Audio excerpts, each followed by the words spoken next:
Today is just a chatty little video about ripoffs, copying, plagiarism. There are various terms for various degrees of seriousness.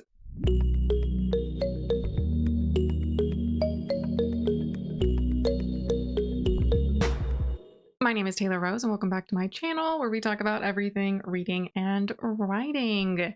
If you're on bookish social media, you probably see a few really common accusations or connections that people often draw. And these are characters, tropes, titles, and cover design. Let's talk about it. So to kind of start it off, we have this post from Chelsea Writes Books on Threads where she said, "I've seen 3 different videos on TikTok today of authors claiming other authors copied them. I'm gonna hold your hand when I say this. No idea is original. If there's a fae in your story and in another, it's not copying. If there's a trope, it's not copying. If it has a similar plot premise, still probably not copying. I found a few other Arthurian books about life after Arthur, and guess what? They didn't copy me.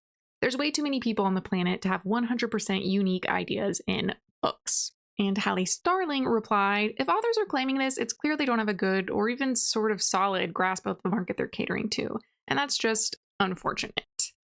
Oof. So you see this sort of accusation a lot with popular tropes. I frequently see it in the romance book scene where someone will say, "You can't write a book about an early 20s girl who was a barista at some point who falls in love with a guy who has a beard set in winter because Mary Smith wrote that book first." And it's like, there are so many different stories that can be told using the same tropes without it being a copy or even inspired by. I feel like socially we are conditioned to connect things together. I feel like almost every holiday movie that comes out, Hallmark, winter, you're thinking Christmas trees, lumberjacks, the guy has a beard and wears plaid. It's cold, people are drinking coffee, hot chocolate, sweet stuff, Christmas foods. The trope of going home from the city to your hometown and rediscovering what you loved about your life before or what you're missing out on now that your life's changed. Also super common. Can you argue that every single Christmas Hallmark movie out there is a copy of the others? No. And frequently the story does end up being very different. That's one reason I don't like trope marketing, because then people lean really heavily on that when talking about the book, which, obviously you can't avoid talking about tropes when you're talking about a book. If you're going to be sharing the story or certain things you liked about it, a trope is going to come up sooner or later.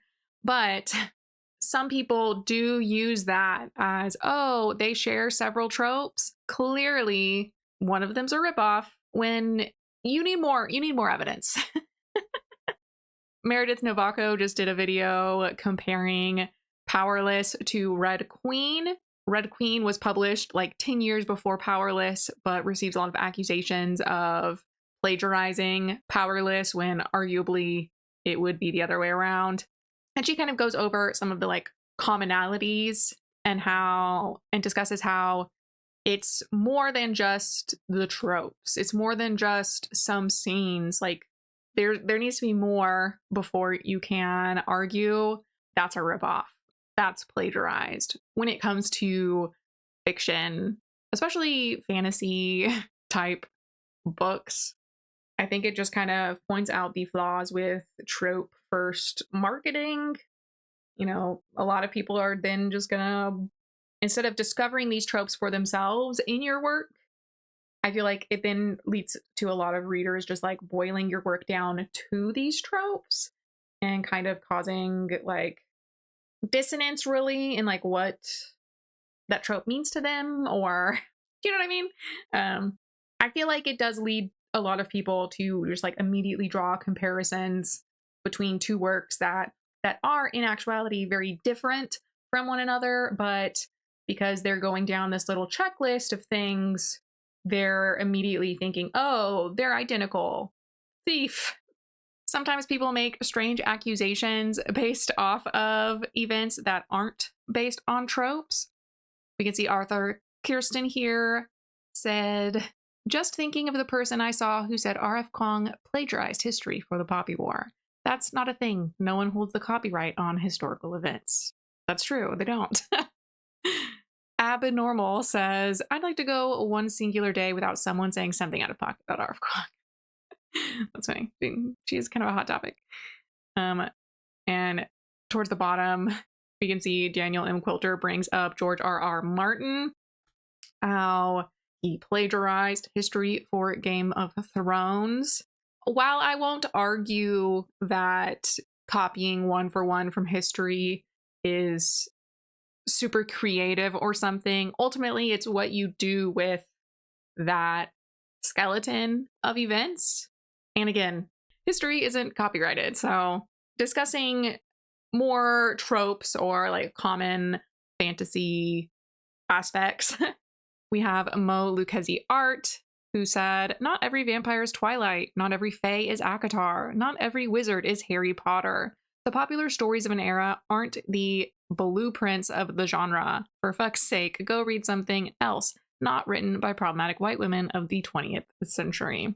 And V Crisp 22 responded, I remember when Vampire Diaries became a TV show. So many people were going on and on about how it was a Twilight ripoff until someone finally pointed out that Vampire Diaries was written years before Twilight.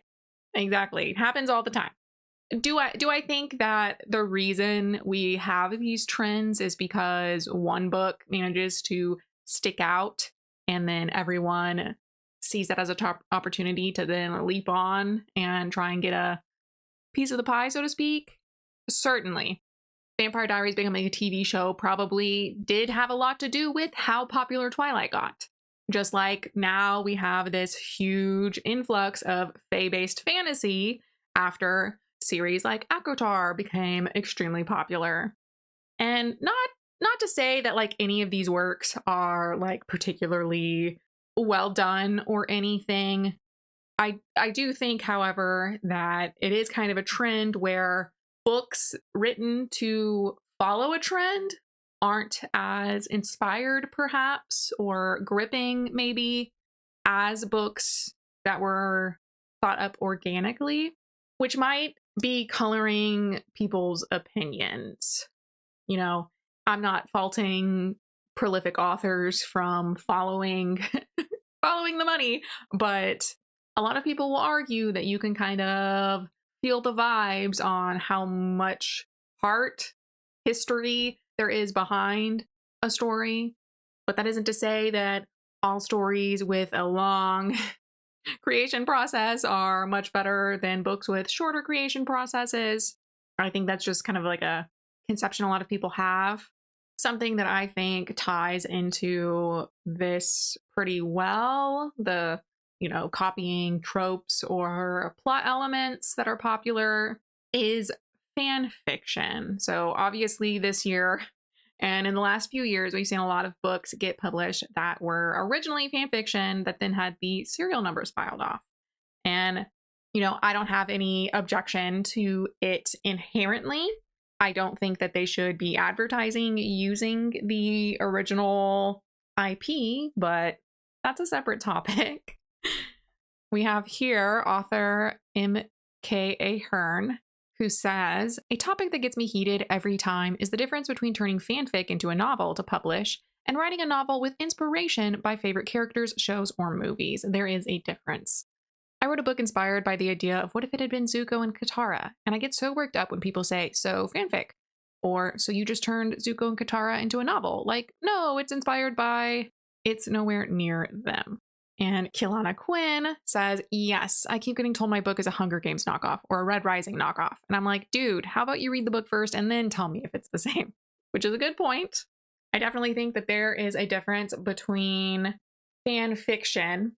There's kind of a spectrum of fan fiction. There's the in plot, kind of like canon alteration type of fan fiction, or even outside the canon but in line with it type fan fiction where they're in the world, they're using the characters as they're portrayed in the show or the book or the movie. They aren't changing anything in about any of that. They're just adding on plot, or maybe they're changing something small, like, you know, Zuko and Katara falling in love instead of Katara and Aang.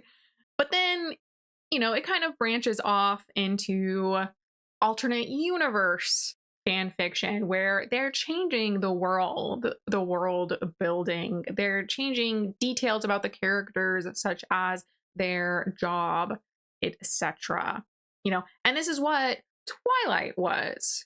It wasn't, you know, it was Edward and Bella if she was a freshly graduated English major and he was a CEO or whatever Christian Grey was, who was then interested in BDSM, you know? So it's like those are pretty far and apart. Obviously, once the names were changed, people couldn't really draw that connection until it came out like, oh, this was fanfiction first. You know, that's usually the type of fanfiction you see that gets reworked into a publishable book. However, I think the intent behind it is kind of like what these commenters were addressing, because if you're imagining these specific characters just in a new situation, I think that especially your feelings about it as the author or the writer would be different than if you are coming up with a story based off of a question or the context. So it's like, was the question, what if Zuko and Katara fell in love, versus, you know, being inspired by the enemies to lover dynamic, the idea that he is from this country that's directly responsible for your parents' death and a lot of the hardship going on in the world, but, you know, forced proximity, like they are in the last few seasons, learning like her character arc, you know, that sort of thing. If that makes sense, I feel like I kind of got off track there.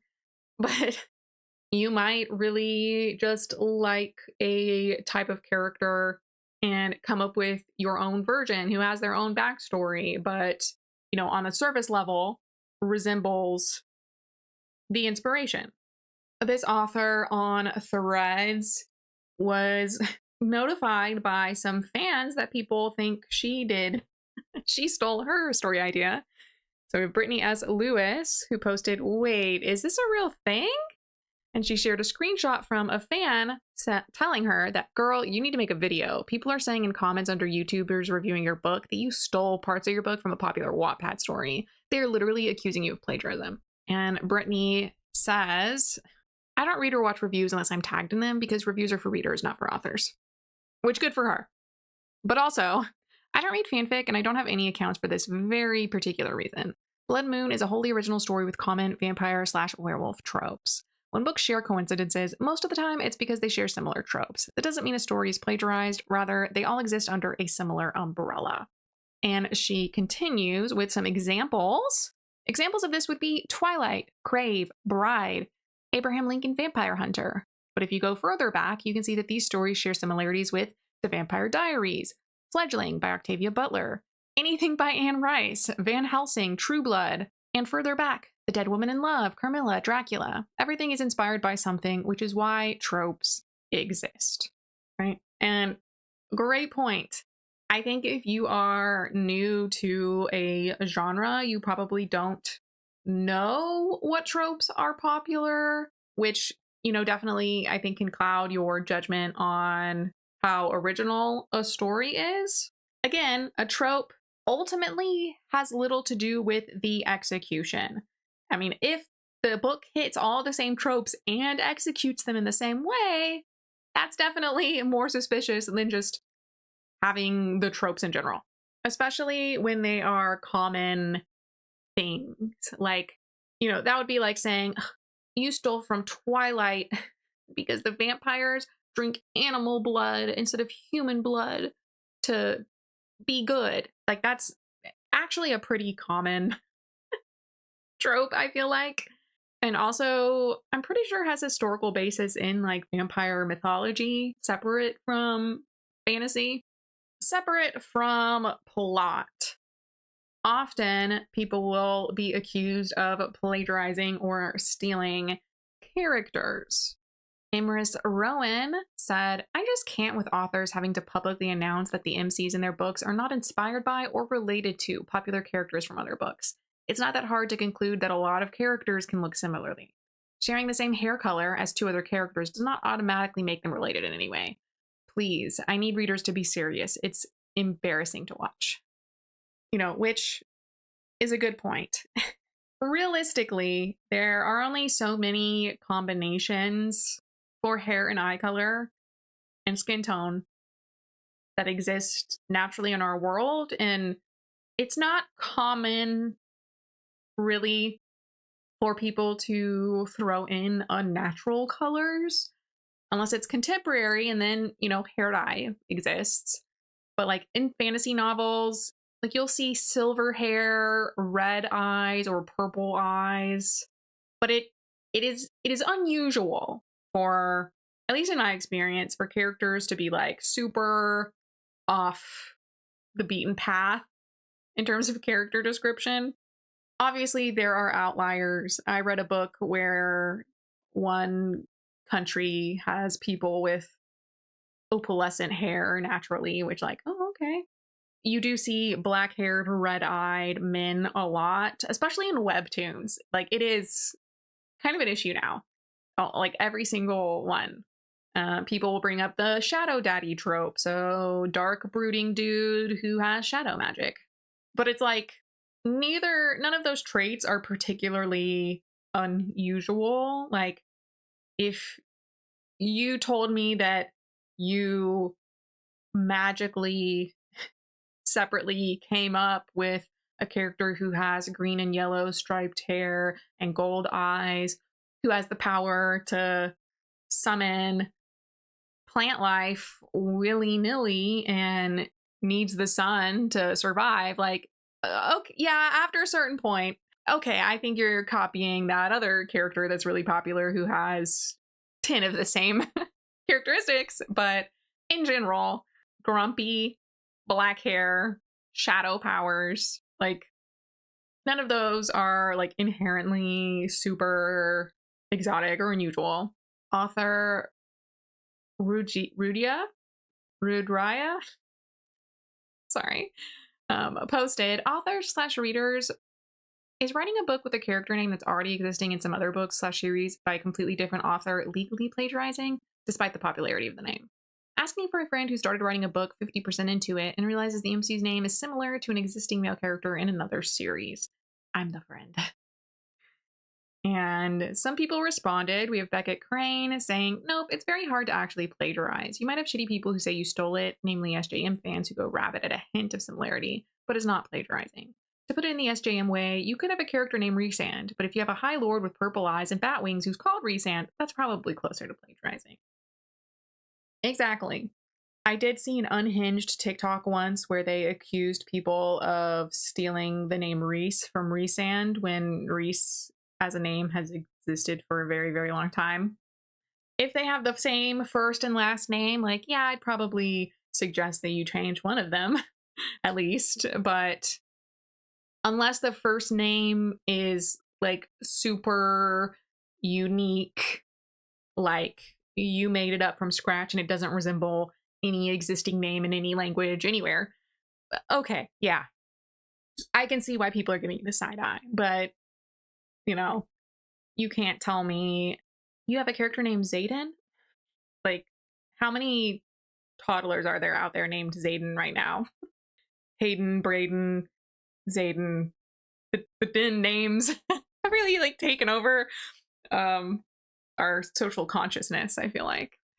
One common series, and now this isn't a book, but one common piece of media that has been under fire a lot recently since the last season aired is Wednesday.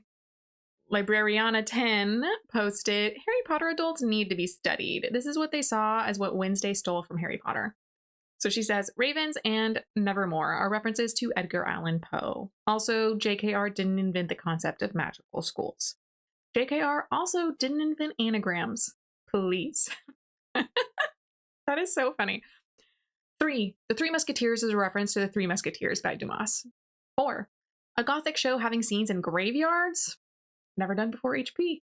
Clearly. Seriously, this is embarrassing. And she attached a screenshot of this user saying, so you heard Ravens and made zero connection to Ravenclaw. Things name reconstructed from Night and Drew, zero connection to Voldemort and Tom Marvolo Riddle. The Three Musketeers line and drew zero connection to Harry, Hermione, and Ron. Are they even referred to as the Three Musketeers in the series? I don't think so. And when Wednesday was met with Isaac in the graveyard and cast by his power and thrown into a grave that had zero connection, huh? LOL, okay.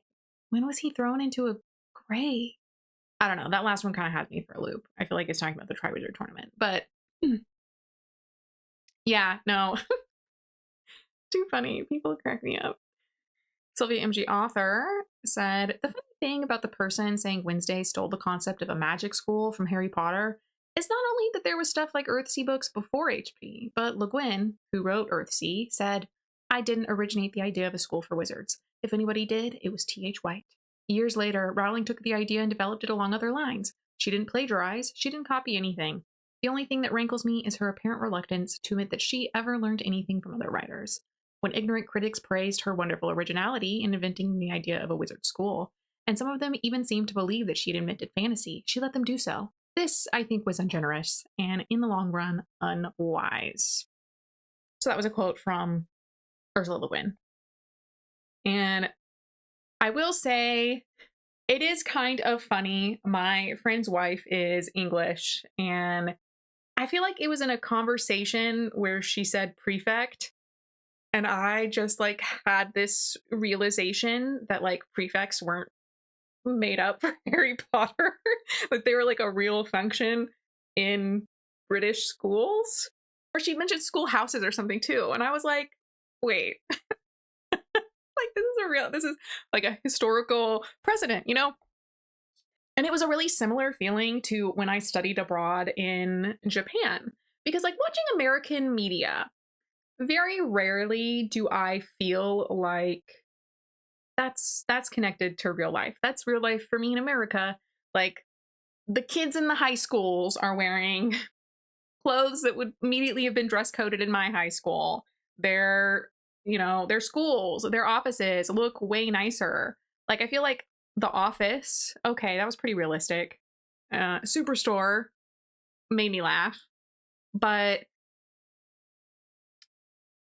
I don't know. I just felt like most media didn't actually reflect my real life, or and I'm going to attribute this to the fact that like America is extremely varied in its landscapes and climates. So like I grew up in Central Texas, which is full of cedar trees and deer everywhere.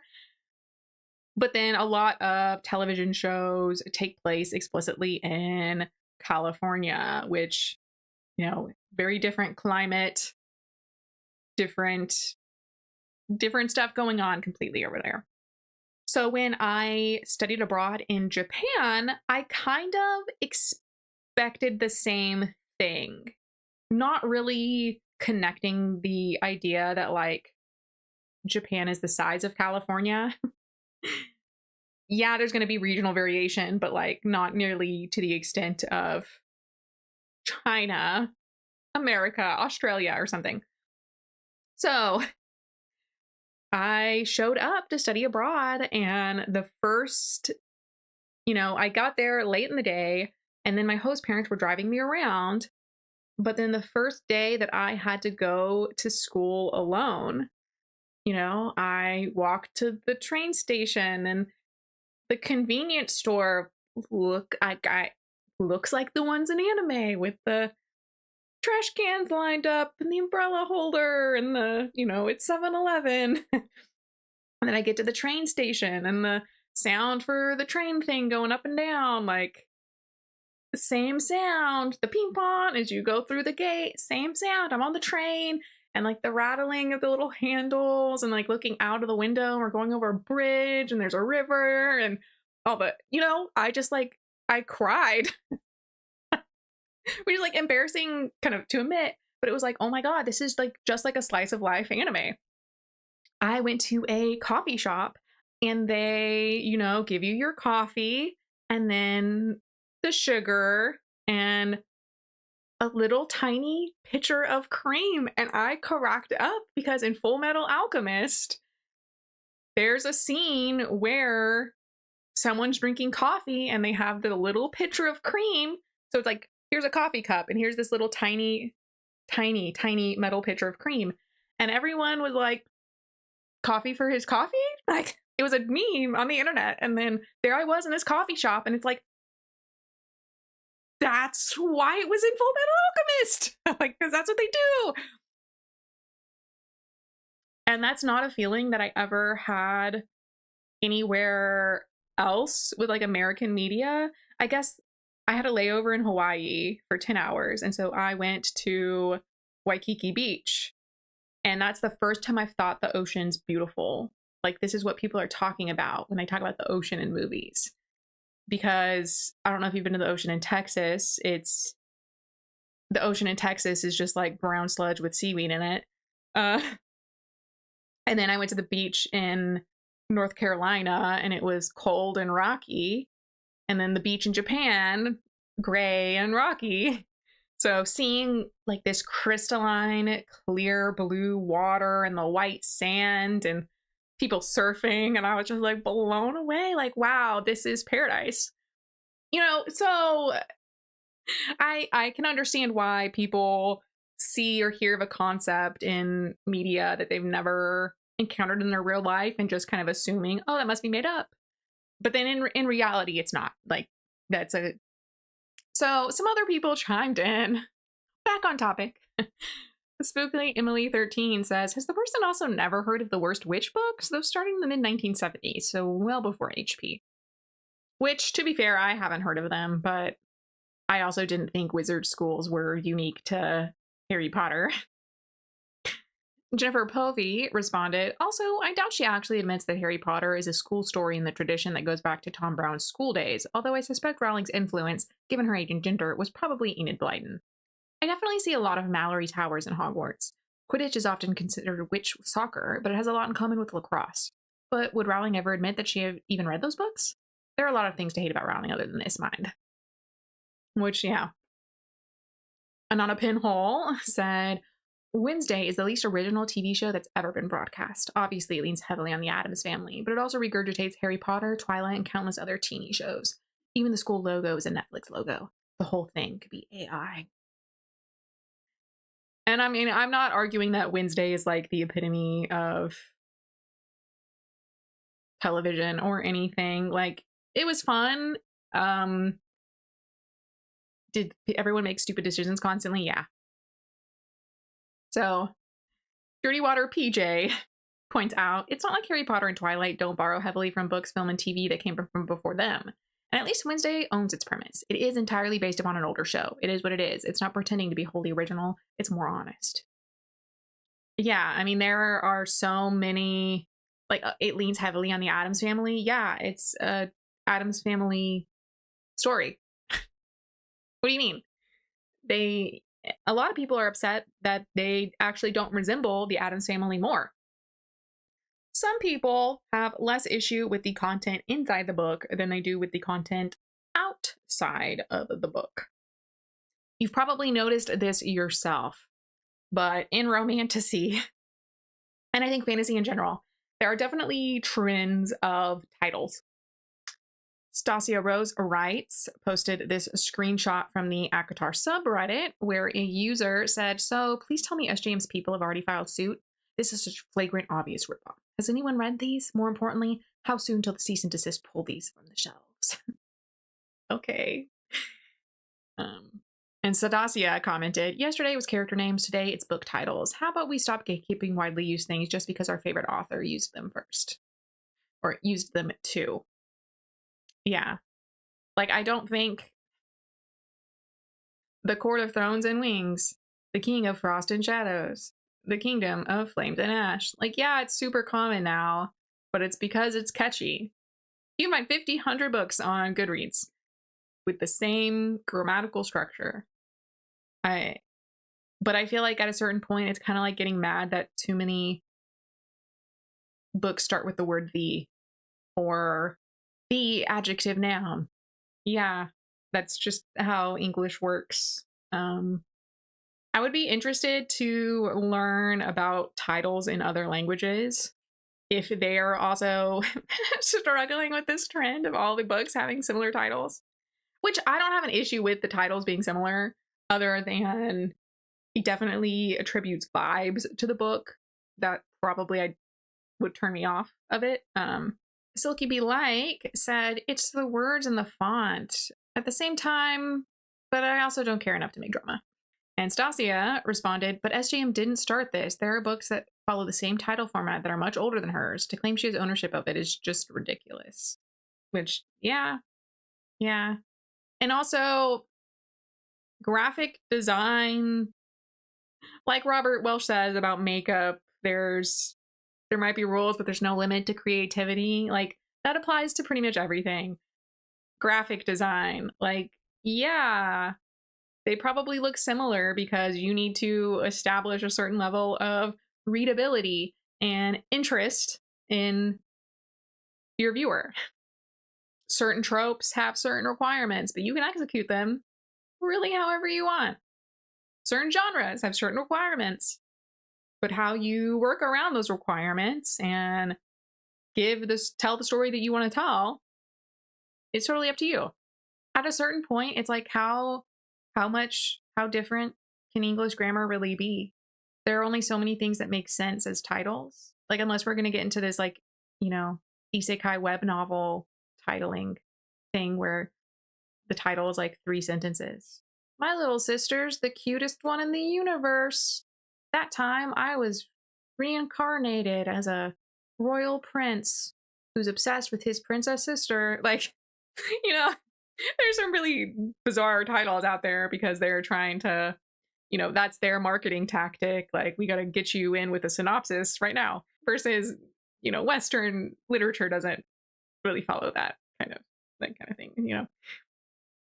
Similarly, people are upset about these covers. We have this post from author E.Y. Kelly that says, just saw a cover reveal for a well-known author. Honestly, it shouldn't surprise me. And it's almost identical to another author who has a very distinct style. It makes me angry that you have to steal someone else's creative ideas instead of coming up with your own. Do better. And L.M. Southwick author responded, this post is from 2023? Because they were talking about this cover from H.D. Carlton for Where's Molly. You can see this post was January 2024. And then this post was December 2023. So grayscale, generic, muscular dude being vaguely sexual on a cover with a title and the author's name. And so they're comparing H.D. Carlton's cover to this person's covers, which, like, yeah, I guess 2021, but these were all published around the same time after, like, black and white covers with a splash of color or generic hot people. Like, that's all romance novel covers are. Hot people looking at you, like, and it's dark romance.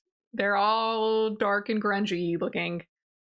Elliot Tharlow points out that this famous image did actually cause some problems, but right off the bat, you can tell that this isn't the same thing as the other, right? Since we're talking about reference, use, and tracing, I'm reminded of the copyright case regarding the Obama Hope posters. The posters were ruled to be copyright infringement because the artist heavily referenced/traced an image they did not own the rights to, then tried to cover it up. If you're creative of any kind, I highly recommend studying up on copyright law. It will protect you in the long run. So, like, obviously this was like a one-to-one translation of an image. You having a hot dude on your cover in a similar pose, or even using a photo of the same model, I would be very surprised. Obviously, I'm not a lawyer. I've seen this in a lot of videos. I would be very surprised if that amounted to anything. Another cover accusation from recently, Becky Burrier posted, yesterday I wrote a post on Substack about newer romance readers and how when they come into the space acting all brand new and stupid, this is the kind of shit I'm talking about. Plenty of people in her comments are talking about how this is a series and that the covers are not AI and done on purpose. This is the kind of shit that makes me rage. Know what you're talking about before you go slinging shit.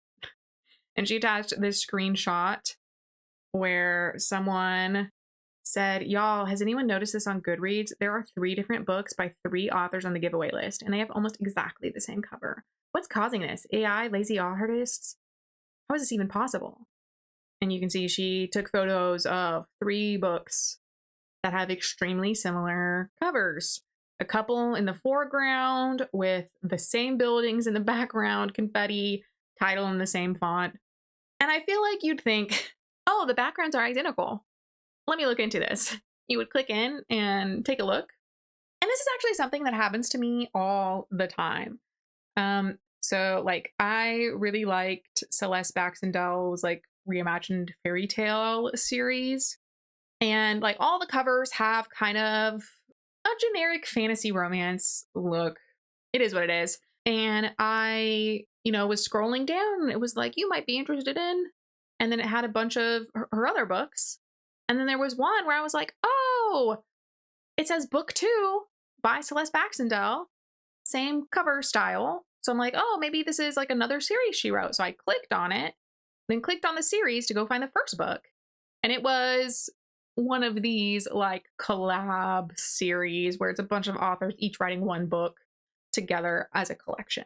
And I was super disappointed because here I was thinking like, oh, it's going to be a new series with multiple books for me to read. And then it's 5 authors I've never heard of and her, which I'll be honest, I did not check out the other books, but that is, frequently a way for authors to get more attention, to connect with readers of their genre and, expand their audience. But it's so common. I'm surprised. It is kind of funny that this person immediately jumped to, it must be AI.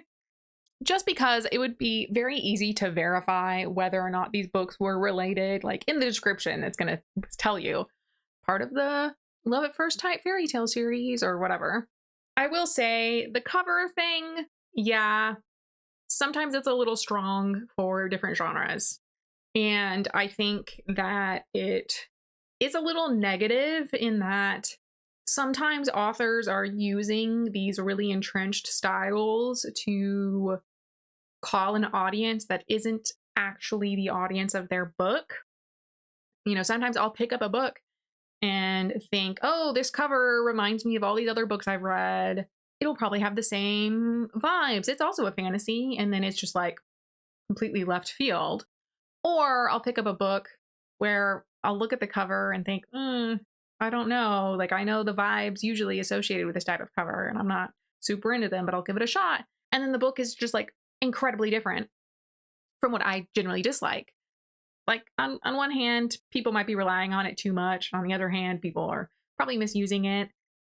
Unless you're using the exact same elements in your book cover, I really don't think that there's any grounds to that. That was just a fun little chat on all the different ways people think others rip them off when really they didn't.